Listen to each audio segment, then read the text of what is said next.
The arena is quiet for now. But contestants Marty and Scarlet could be walking into an ambush. Oh, shit. What's an ambush? They're surrounded! Wakey, wakey! Let's rock! Surprise, motherfucker! You want some too? I got plenty.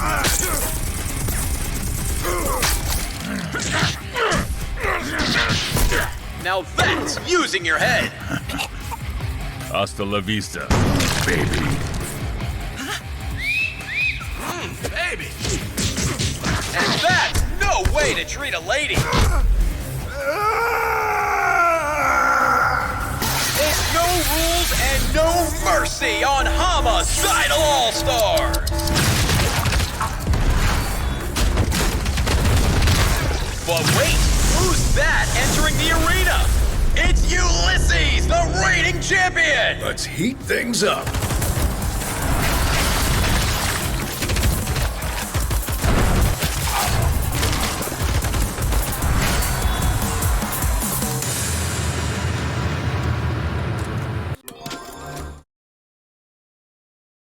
No matter where in the world you are joining us from, we proudly welcome you to another live stream on Twitch for the upcoming cataclysmic calamity of excitement we call Homicidal All-Stars, coming soon to Steam and GOG. Hello, everyone. I'm Johnny LaQuasto. I am the voice of announcer Joe Stern in Homicidal All-Stars. Today, I am so excited because I finally meet the person I've been working with the most on this game in person for the very first time. We are proud to have Olga Ilukowicz here. She is the narrative designer at Artificer Games, and I have so many questions. First off, Olga, it's amazing to talk to you. How are you? Yeah, hello, Johnny. It's great to talk to you in a bit of a different context than usual because we know each other mostly from our voiceover recording sessions. Yeah, but I'm super excited to talk to you about Homicidal All-Stars lore and characters and all the stuff that we have prepared today.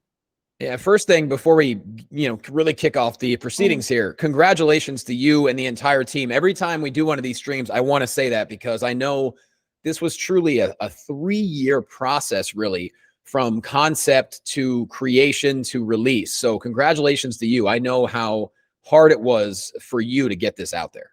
Yeah, I mean, it's an amazing feeling to finally be able to share this game, the trailers, the one that you just saw, with everyone, with friends, but also people who are interested in this type of game. And yeah, we're super pumped about everything. You can probably hear how excited I am. Yeah, and I have to give you all the credit in the world because to say we're on different time zones is an understatement. So No, that's true. if I had to guess, I'd say I probably recorded over 20 hours of audio content for this video game. And we would generally do 1-hour sessions, sometimes 2-hour sessions. And we would do them, 7 or 8 o'clock at night for you, because it was morning time for me, essentially, correct? Yeah, well, we had to work around the time zones because we're located in Poland, you're located in the US, and unfortunately, the Earth is not flat. Yeah, and there are time zones, so yeah. Some people might disagree with you. Well, explain time zones then. Exactly. So let's get into you now. So you are the narrative designer at Artificer Games. And what That's exactly does that mean, being the narrative designer? Oh man, this is like a question from my mom, like, what are you exactly doing for a living? Of course. Yeah, and usually I just reply to her that I write dialogue for games, but this is not really the whole truth behind it, because if it were, then I would just be called a writer, right?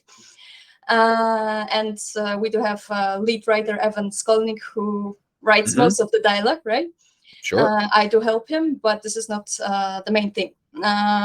So basically, narrative design is kind of like the bridge between the story and the gameplay, right? When you play a game, you don't want the story to undermine the gameplay and vice versa. You want them to complement each other and to make sense together, right? So if you have a brutal game like ours, where there's blood everywhere and you keep shooting people, you kind of don't want a story that tells the players that, our characters are pacifists who would never hurt a fly, and then you tell them to shoot people, right? That would create a pretty strong dissonance. So narrative design is supposed to, make sure that the story that we're telling and the gameplay that we have support each other. But that's not the only thing, of course. When we have the story, a narrative designer has to think about where and how exactly to give it to the player, right? Because let's take Homicidal All-Stars, for example. You have combat where characters can die, and you have combat where maybe get knocked out. But also you have combat where you can choose which characters you want to play as, right? So you can't have crucial dialogue that gives you, the backstory of your characters done during combat, because maybe the character that you want to be a part of this dialogue was not chosen by the player, or worse, was chosen by the player and has been knocked out by the time when you wanted them to say something, right? So this is not just thinking about the story and how it works together with the gameplay, but also where and how to put it in the gameplay. So, for example, that's why we have this resting area in our game where our characters can talk a little bit like off camera, because obviously a guarded character who doesn't like to talk about their personal stuff is not going to do it on camera. So we came up with this idea of a resting area where they can, talk to each other a bit more freely. There's also in narrative design is also coordination with other departments, so that all of the elements of the game support both the lore and the story of the game. So, for example, like a very simple example of that is, let's say our level art department wants to put some graffiti on the walls or some billboards, right? It's kind of up to me to make sure that the text that is on those billboards makes sense in context of the word, right? So, for example, in our case, we have a lot of billboards that are, related to the sponsors on the show. So this is, something small. Someone could say, "Oh, just put whatever picture on that billboard," but it's always cool for those little elements to also support the lore and the story of what we're doing. So I think I have the perfect way you can describe to your mom when she asks what you do. You say, "Mom, when a video game comes out, I'm the glue that holds it all together." Yeah, I mean, I love that metaphor.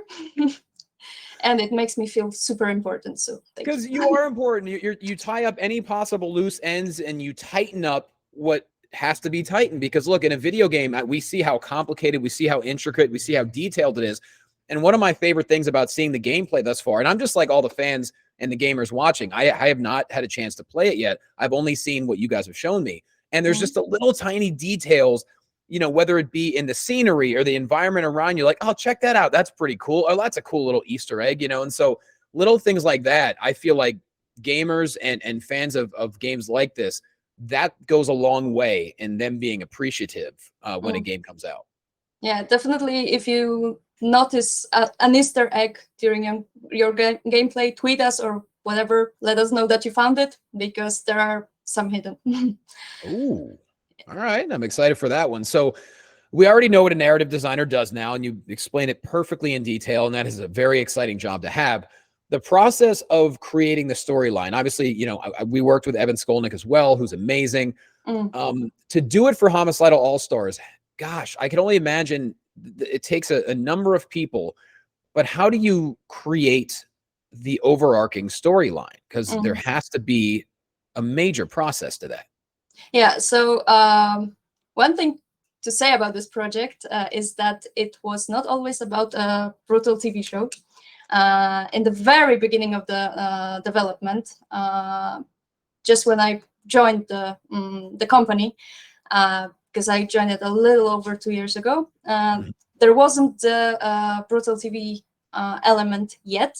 Wow. It was still this, dystopian near future with 80s, 90s action movie vibe, but no TV show yet. And then we came up with this idea and decided that it was awesome because it gave us a lot of creative freedom. Because, if it's on TV, it can be outrageous and absurd and over the top, because that's entertainment, right? But it also gave us a little bit of a new context, so we needed a new story. So we did use some small elements of the previous story in there, so you could see it, for example, in Scarlet's background, which I'm not going to spoil because that is a spoiler. Right? But yeah, we had to come up with a story that would make sense in this TV show setting, and we went with this classic revenge story, which I will talk about a little bit more in detail in a moment, because kind of when you look at those old action movies from the 80s, 90s, a revenge story is something that is featured very prominently in a lot of them, right? I grew up with them, so that's one of the reasons Right. that the new trailer that just dropped today. You want to talk about 80s and 90s love and what's the word I'm looking for? Nostalgia. Oh my Yes. God, the trailer has that. And yeah, of course, some of the greatest action movies that we grew up with in the 80s and 90s, there's a lot of different types of revenge, and it always works. Yeah, and that's kind of when we were talking about, okay, we have this brutal TV show, but what are we talking about here, right? We can't just say, okay, it's a TV show, go be a TV star. That's not a story yet, right? That's a concept. So we had to come up with some kind of story, and because those revenge stories are so effective and also so ingrained with the this genre that we are kind of trying to emulate, and we are also very nostalgic for, we chose to do that.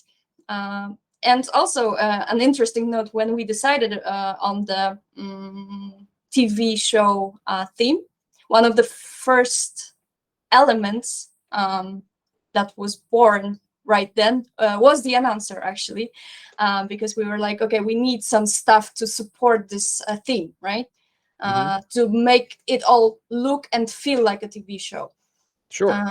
And we decided that, having this guy explain to the audience what's going on the screen, put it in some context, and give it, a feel of both, when you look at the references, for example, Running Man, you have a character like that, Death Race 2000, you have Junior Bruce, right? And then also when you look at, the very loose real life inspirations like WWE, you always have, guys talking. Yeah, you know what I'm talking about, right? Well, also, that's why I love about this game is the fact that, look, there could be a revenge game, there could be an action game, there could be a shooting game. But when you add the fact that, to me, I'm that much more excited because when you're playing as if the entire world is watching you, you're not playing as if I'm just the guy sitting in my chair and I'm trying to win a video game. In the game, the story engrosses you to where like, oh God, there's thousands upon thousands of millions of people that are watching me right now. I need to make sure it just adds to that. So I love the fact that, and in a crazy society like this, it's not crazy to think that there would be a live action show where people are basically killing each other and you get to watch it. Yeah, definitely. I mean, the inspiration is all over. Like Death Race 2000, Running Man that I already mentioned, but a lot of old movies have this kind of theme. I'm not trying to pretend that we are super original here, but that's kind of the beauty of nostalgia, that you take stuff that is well known and you remake it to be new and fresh, I hope. Of course, you viewers will be, players will be the judges of that. But yeah, we tried to have a lot of this feeling that a lot of people are watching you, and it's not just having the announcer, but also stuff like we when you play the tactical portions of the game, but also exploration, you can hear, the audience shouting for you, like either cheering on you or booing you, or even there's a ton of people that want your autograph. So you have a feeling that this show is actually a part of a world and that it has a real fandom, right? It has people watching it. Yes, and I can confirm from a lot of the stuff I remember calling, there are a lot of fans that are not afraid to go down into the level of action, if you will, or the different environments, and just hang out and watch and hope that their favorite contestant comes by. And it just adds to the level of insanity that this world truly is, and you get just completely absorbed by it, which is really fun. Yeah, actually, the autographs are one of, I'm not going to say my favorite element of the game, but I really like this part where the main character can be called out by a fan who is just standing, nearby, near all those exploding barrels and stuff. But there's a fence; they're safe. And now it makes sense as to why I shouted a lot of random things as random fans throughout our recording process. I'm like, I get it now. It makes sense. Okay. Yeah. So you'll have a guy saying, "Hey, come over here. Come on." And then you come over and he asks you for an autograph. But if it's early in the game, maybe he doesn't even know who you are. He's just like, "Oh, I'm going to sell this on eBay," or stuff like this. And I think it's a colorful way of adding, some maybe not even lore, but just feeling of this world being alive and being what we are trying to say it is.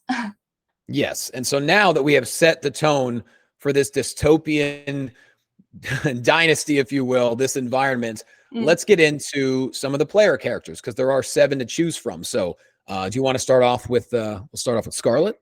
Yeah, I think it's only fair to start with Scarlet. Actually, this is a Scarlet story.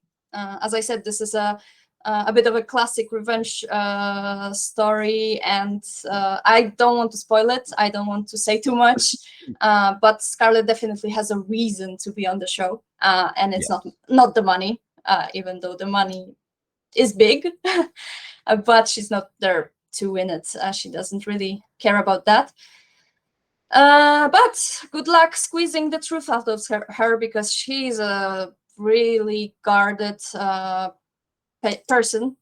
She does not like to talk about her backstory, even to her trusted allies, at least at first.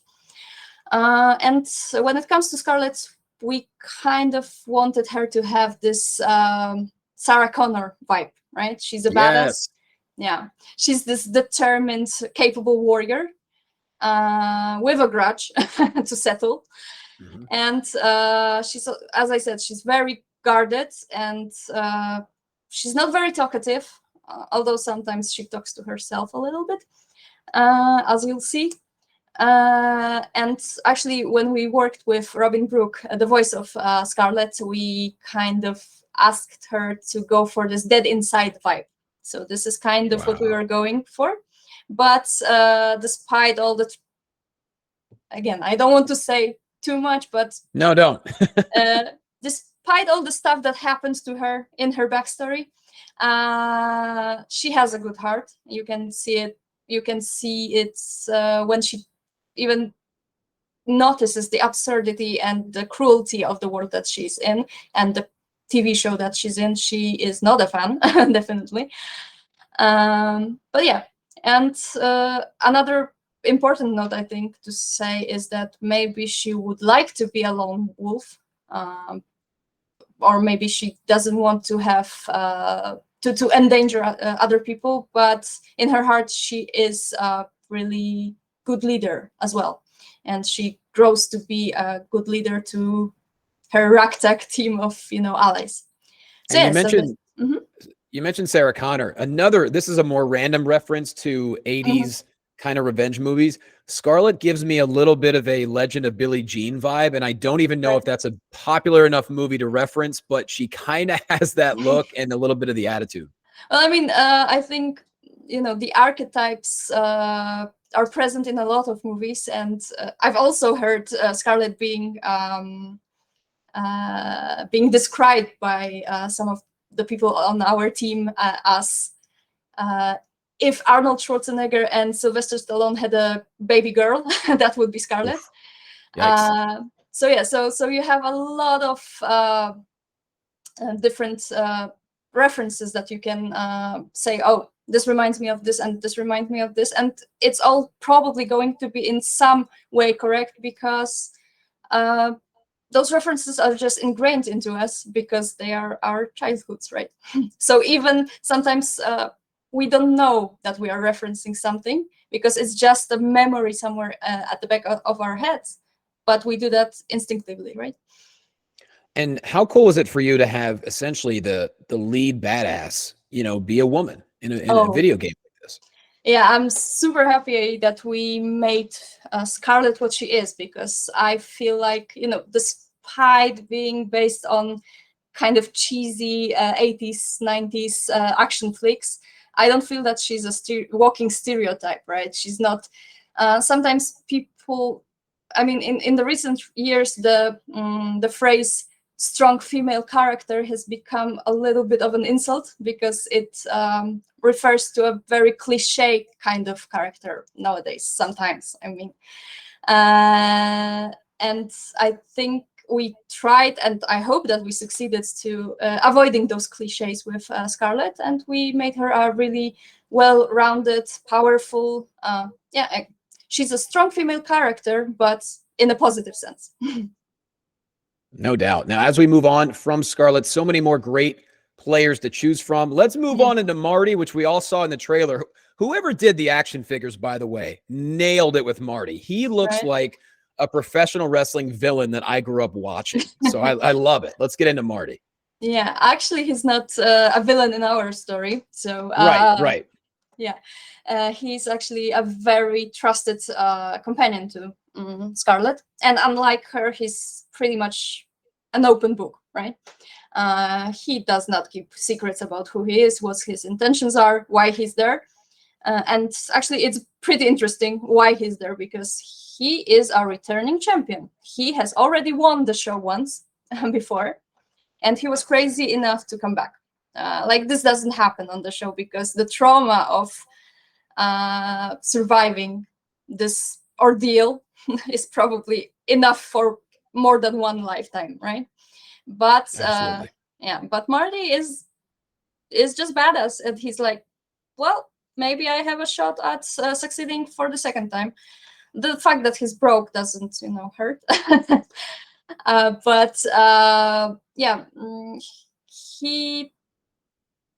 There is an element of him doubting himself a little bit, because he is, getting a little old, maybe a little too old to be competing in this kind of competition.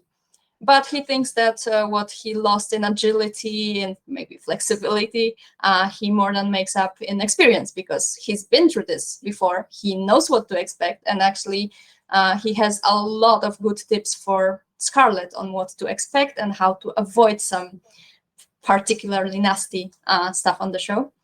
And he kind of takes her under his wings in the very first episode. Actually, even before the game starts, they are already allies. And I mean, he's a really fun character with some really fun banter, and I love their dynamic too. It's almost kind of like, in a way, father-daughter to a certain extent. Whereas, obviously we mentioned Scarlet's out for revenge. Marty really wants, I don't want to say he wants retribution for himself in a way. He wants to see if he could turn back the clock and be as good as he used to be. So, I mean, those are two great stories right there. Yeah, he's kind of, past his prime, but he's still a bit of a rock star, right? Maybe a little bit washed up, Sure. But he is used to being the superstar, right? So when that popularity maybe fades a little bit, he's back in to show people that, he's not done yet. Not even close. Now we're moving on to another character. Let's talk about Tibbles. Yeah, I have to say that Tybalt is definitely amongst my favorite characters. He's and I'm not just saying about the character as he's written. I also love playing him. He has, in my opinion, some of the most fun skills, and they are connected also to his backstory because he is this hacker. He is very adept at camouflage, using holograms and stuff like that. He has a ton of tricks up his sleeve, both story-wise and, as I mentioned, in gameplay. And those tricks they tend to help him a lot during combat, but they got him in a lot of trouble in his real life outside of the show, right? So he's also there for a reason. He's maybe not necessarily. It's not really his dream to be on the show, but he was kind of put in a corner due to some circumstances in his life. I mean, just off appearance alone, he's not exactly a guy I would trust to walk my dog or sit for my house. You know what I mean? Like he's also like a master of disguise as well. So he's a really fun character to be. Yes. Well, based on, I would say don't judge a book by the cover, because eventually he becomes a very trusted ally of Scarlet, and they also have a bit of a shared past, loosely, but still. And I would say that despite his untrustworthy, appearance, there's more to him, and he might not look it, but he has a heart of gold as well. Yeah, that's what I wanted to say about him. And also I think it's worth noting that Tybalt's surname is Ivashchenko, and he is he's actually Ukrainian American in the game. We wanted to kind of underline his Ukrainian heritage. So hopefully we did a good job. We had some Ukrainian colleagues helping us with that, and we'll see. I hope that it's all done in a tasteful and good way. Yeah, no, I did enjoy calling Tybalt Ivashenko as we were doing the doing all the commentary for it. So we got Tybalt now. Moving on to, wow, another just incredibly detailed and intricate and fun character. Let's talk about Zoe. Yeah, right. So I already hyped Tybalt up a lot, but I have to say that Zoe is also in my top 3 of the characters, because but for very different reasons than Tybalt, because Zoe is just outrageous. She's just crazy, and what I mean by this is that she is a CEO of a weapons company who decided to join the show to do product placement for her company. They are having some, financial troubles, and she decides, okay, how to sell more guns. Okay, I will use those guns to survive the most deadly TV show. So when someone comes up with this kind of idea, you can already kind of guess that they are probably a bit of a weirdo, right? Yes. And then she is this kind of person that will do anything to get more screen time and to push her products onto anyone who wants to listen and anyone who doesn't want to listen as well. So her conversations with Scarlet often refer to her are often her trying to sell guns. Her company is one of the sponsors of the Death Row show, actually. Homicidal All-Stars.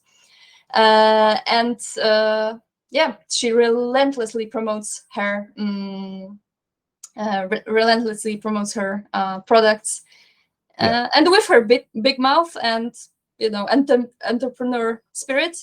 If I were in the market to buy a rifle or an assault gun, I would probably choose her company.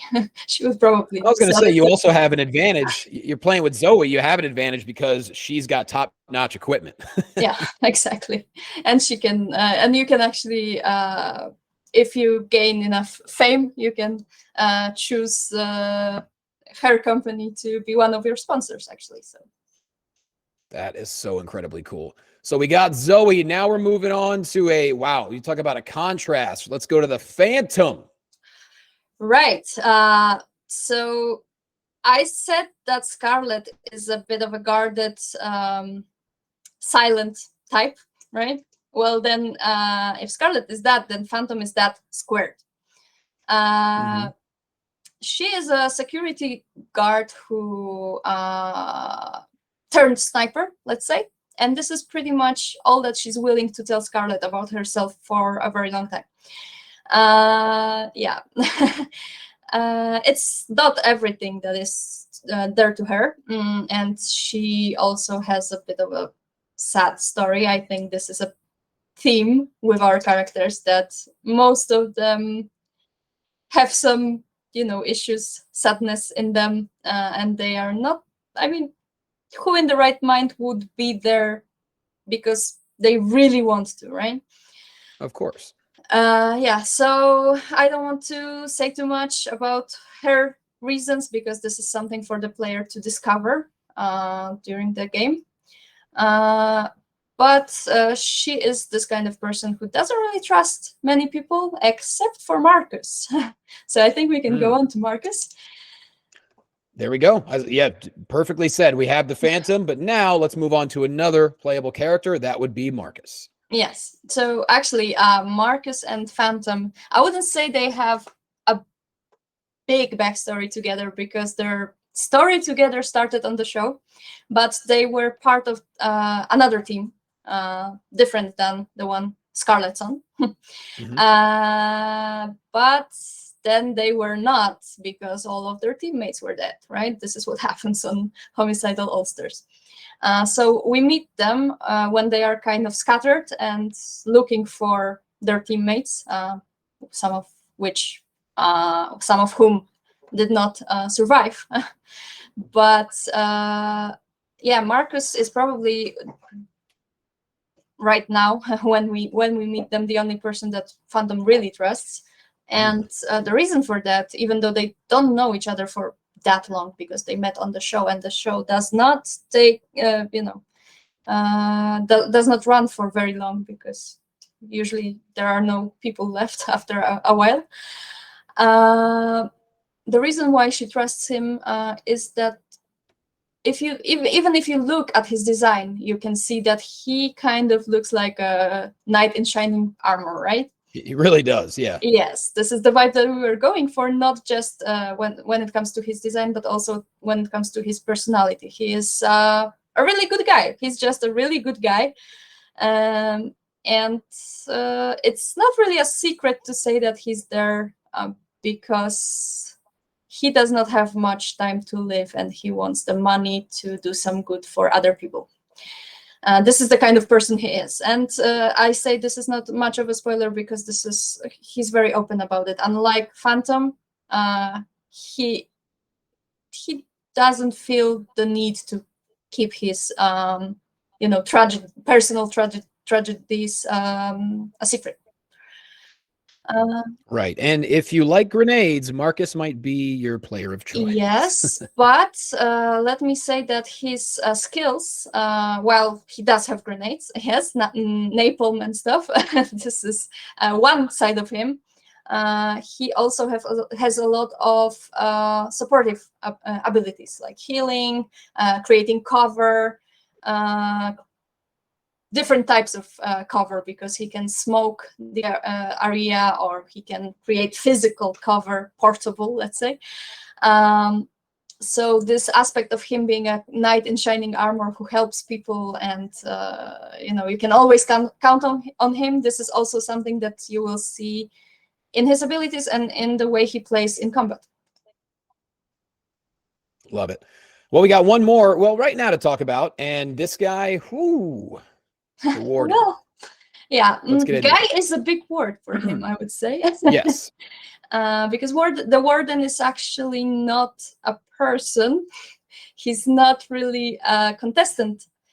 He's a product placement for Omega.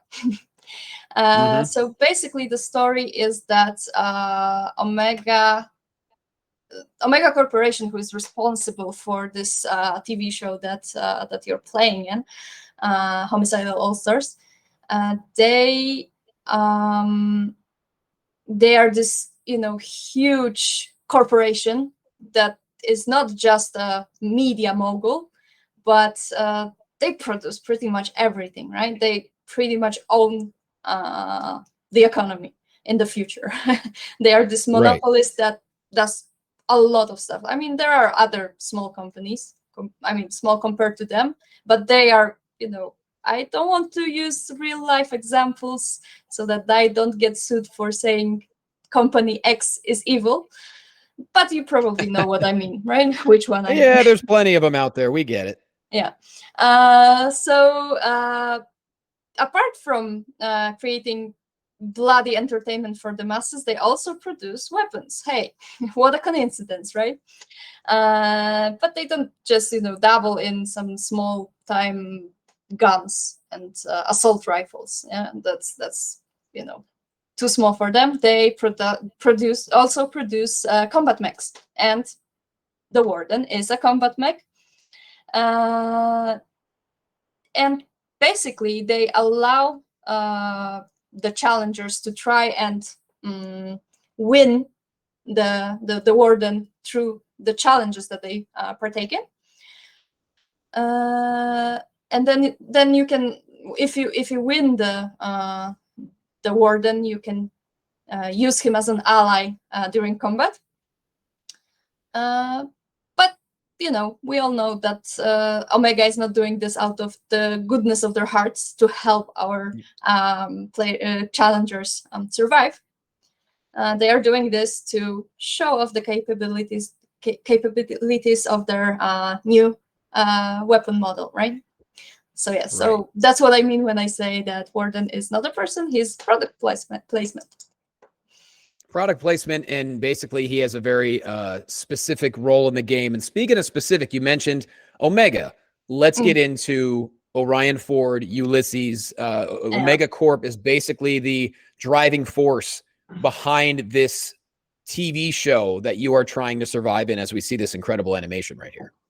Yes, exactly. So the shadowy figure behind all that's happening is Orion Ford, the show director. You probably heard about him already when my colleagues talked about the show director interfering with the gameplay, actually. But he's also, from the narrative perspective, he's this guy who's behind the curtains of what's happening. He's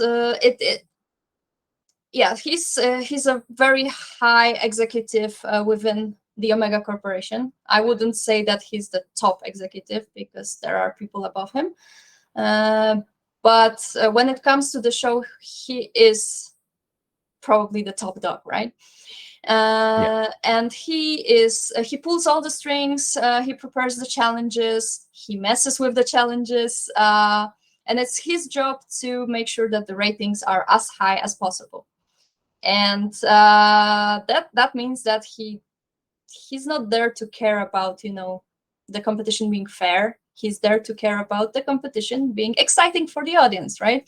So if he watches you play and decides that there's not much going on, the audience is going to drop or something, they are going to tune out because it's getting a little boring. Okay, let's drop some exploding barrels on the battlefield. Deal with that, right? Or how about we turn off the lights and fight in complete darkness? This is the kind of stuff that he does to you, right? So obviously, both as a player and your characters as challengers, you're probably going to start loving to hate him because he messes with you a lot. And well, I don't think there's any doubt that he's an evil prick. No doubt. No. Yeah. Yeah, I love these still animations here. They just the whole team has been so creative with different ways to get the word out about the game and just to show different elements of the game, whether it be the new action figure trailer or these still shots. I just love every part about it. And we just went through all these characters here. Are you ready to hear a couple of questions from the there's fans still and the gamers out there? Ulysses. There's still Ulysses to talk about. Let's get to him. I apologize. Let's go. No worries. Yeah, actually, Ulysses is pretty hard to forget about because in the world of the game, he is something of a superstar. So he is what we call a regular, which means he's not a challenger like Scarlet or Tibbles or all the other guys that I talked about before. He is one of the defenders, but he's not like those, kind of faceless mooks that you square off against, like all those Ronins and scum and bishops that you kill along the way, pretty much. He is kind of like the face of the competition, and he's been that for many seasons already. And the idea is that when a challenger or challengers gets to the grand finale, the person that they face is Ulysses, right? As the show regular. This is kind of similar to those characters in Running Man, right? The ones that were chasing Arnold and his team, right? They are not faceless, nameless people. They are superstars, and people are rooting for them. And in our game, also, a lot of the fans are rooting for Ulysses, and they actually tell it to your face that, when you meet Ulysses, I hope he crushes you. And this is what usually happens on this show. If challengers get as far as to the grand finale, which is not a given because sometimes the seasons end early because there is no one left because everyone died. But if there is a grand finale, then Ulysses is there to stop the challengers from winning the grand prize. Because ever since he became the regular, no one has won. Because if they had, then Ulysses would be, not around anymore, right? So he of course. Yeah. So because of that, because of him being so, powerful and badass, he has something of a cult following in the world of the game. And I mean, I think I don't have to say that he's also not a very good person and nice guy, right? No, he's a very intelligent psychopath, essentially. I mean, his arsenal is incredible psychologically and physically. Yes, and he joined the show pretty much to become a star. This was his objective, and also, to kill some more while he's at it, because it's fun, right? Yeah. Of course. So now we got to go through all of these amazing characters. We do have some questions from the viewers right now, so we'll start off with this one. How many pages of text was written for this one? That might be a difficult one to answer. Oh, yeah, it's pretty difficult to answer because we don't, write it in documents such as, a Word document or something. But off the top of my head, I would say that the total number of words written for the game, but this includes all the text, like also the menus and stuff like this, that was around 40,000 words. Oh, is that all? Okay, yeah. And now next question is, will we be able to shout out to the people that are cheering or booing at us? Is there any interaction with the audience? Yeah, so the interaction that you can get into with the audience is mostly those autographs that I talked about. There is no shout outs during combat, but during the exploration phase, you will meet your fans or your anti-fans or people who kind of don't care about you but are there anyway, and gotta catch them all. Let's get some more autographs. And this is the way you interact with them. And well, I hope that you'll find some witty banter between the challengers and the fans through that system. Can confirm you will definitely hear some fun banter. That's a fact. It made me. I feel like you.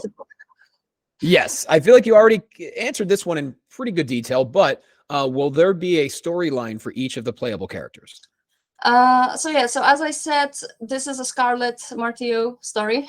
She's the main character, but the supporting characters are also important to her, plans, and each of them has a backstory that they will share with you or not.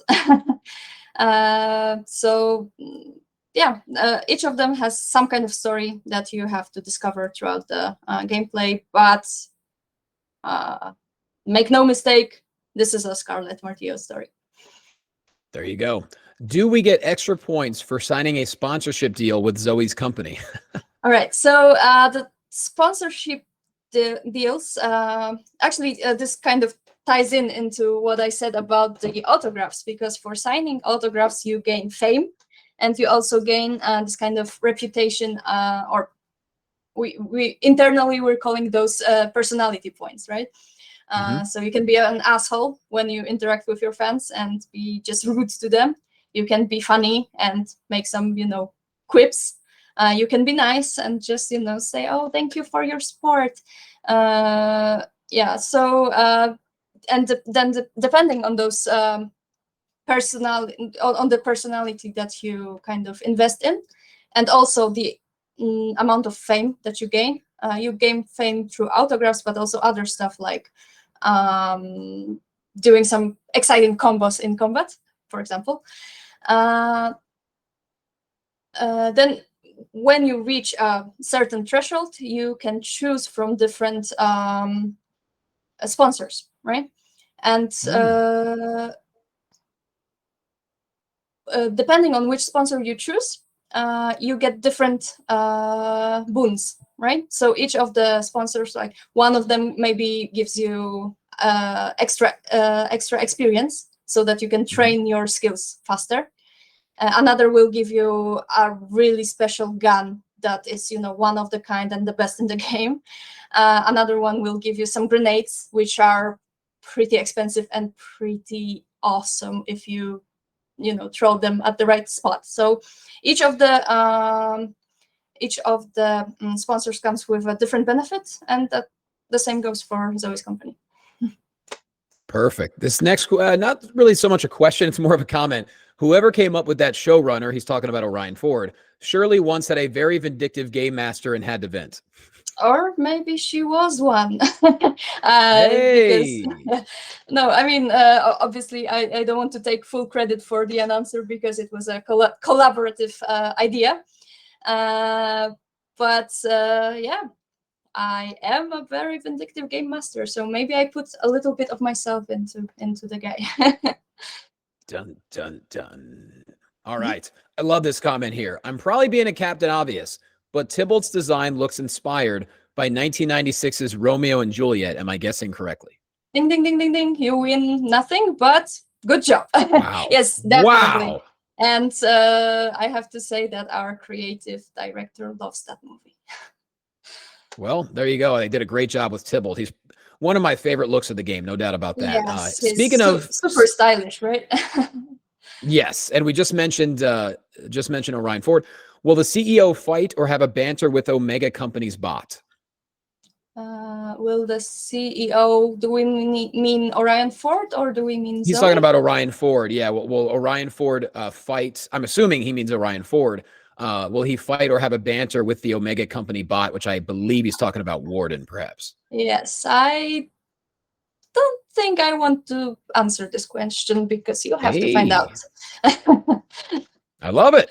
No, you got to leave stuff up to the imagination sometimes. Here's one I like. I was going to ask you this anyway. Olga, what is your favorite character if you can choose one, or what is the character in which you will spend the most time on in creating the game? Wow. Well, I think if I had to pick a top three, I would choose but this is in random order. I don't want to, say that I love one of my babies more than the other. Scarlet, Tibbles, and Zoe. We're talking player characters, right? You're not making me choose out of everyone. There's too many. Of course. No, but Scarlet, Tibbles, and Zoe, I would say. Definitely we spend the most time on Scarlet because she's the main protagonist, and this is her story, as I said. But a lot of the time was also spent on Tibbles, Marty. They are those super trusted allies and confidants of hers. But yeah, I mentioned that I really love Tibbles. I really love Zoe for very different reasons. And when it comes to gameplay, Tibbles, I know that some of my colleagues are going to say, why did you not choose Warden? But no, Tibbles is. Tibbles is certainly incredible, that's for sure. Yes, Will there be a TTRPG set in the universe? Basically, that means a tabletop role-playing game. Oh, you want me to be the DM and the showrunner at the same time, right? Well, Yes, apparently. I mean, stay tuned, I guess. We'll see how we do. And, I can't say yes or no at this point. But hopefully, I would love to play. I mean, look, the entire team wants to do everything possible to get the word out about this game. We know people are going to enjoy it. So if you're watching this right now, tell your friends, send them that link to wishlist it. The more people wishlist it, the better this game is going to do, the more the word gets out, and the more successful the game becomes. So maybe we'll be doing that role playing sometime soon. That's the goal. Yeah. And I think it's worth mentioning that this Monday you will be able to play a demo version of the game. Because the demo, if it was, I think, mentioned at the end of the action figure trailer, right? That the demo is out on Monday, so you can check it out for yourself. Play, I think, like 2 hours of the game. I'm not sure. Don't quote me on that, but a few of the early missions, and give it a try and see how awesome it is, and then share with your friends. You can immediately tell them to play it. I'm sure they will wait.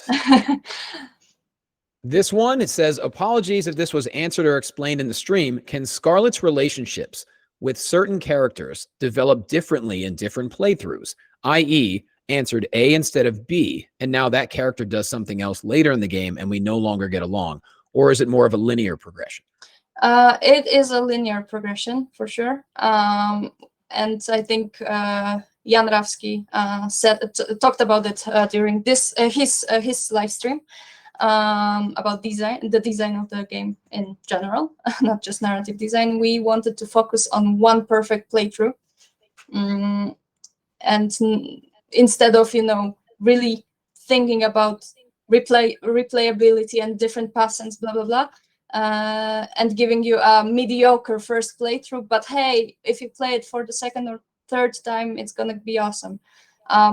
Well, then you probably won't want to play it again if it's mediocre, right? So we wanted the first playthrough to be the perfect story that we want to tell you, right? So unfortunately, there is not a lot of non-linear progression here when it comes to the story, but I think this makes the story tight, and we tell exactly the story that we wanted. And the final question: who was the inspiration for Ulysses? I dig the old badass vibe, and I can second that. So do I. Right. So I think the original pitch for Ulysses, when his appearance was designed, was something like philosophical communist Jesus or something like that.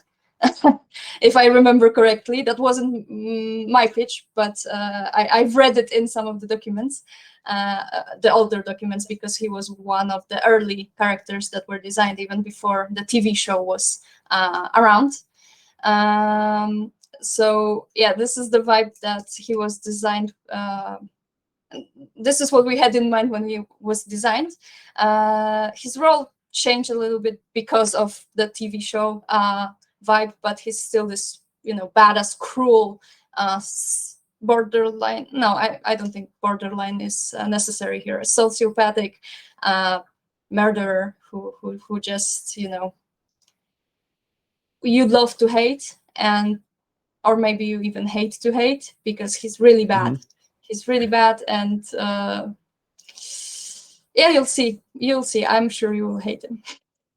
So many elements of this game, and I can wait for people to be able to play it, which is happening in just a few days. Like you mentioned, Olga, Monday, October 3rd, the demo is going to be released, so you can have fun going through a certain number of levels just to add to the excitement of the upcoming release on Steam and GOG. So, Olga, I can't thank you enough for taking us through all these incredible characters, giving a really good glimpse into this game. And once again, congratulations to you. It's truly been an honor to be a part of this team for well over a year now. Thank you very much, Johnny. It was really cool talking about the project, and I hope you guys love it, because I do. Absolutely. Oh, yeah. Everyone does that's involved. Trust us, you're going to enjoy this game. Thank you so much for all the live viewers who were able to give us comments and questions. Make sure you follow Homicidal All-Stars on Facebook, Homicidal All-Stars on Twitter. Super easy to find on both social media platforms. And obviously, this is Good Shepherd Entertainment's Twitch. Make sure you follow that as well. And you will be completely in the know for all things Homicidal All-Stars. It's coming soon to Steam and GOG. But stay tuned, because Monday, you can play the demo. For everyone here, for Homicidal All-Stars. Oh, go ahead, Olga. No, I just said do it. Play it. That's right. Our lives depend on it. All right. All right, everyone. We'll see you next time. We're going to keep streaming up until the release. Thank you so much for Homicidal All-Stars. I'm Joe Stern. See you later.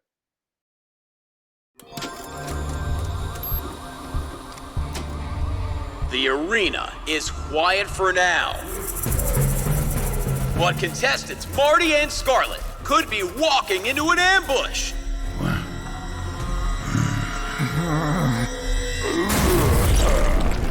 Shit. What's an ambush? They're surrounded. Wakey, wakey. Let's rock! Surprise, motherfucker. You want some too? I got plenty.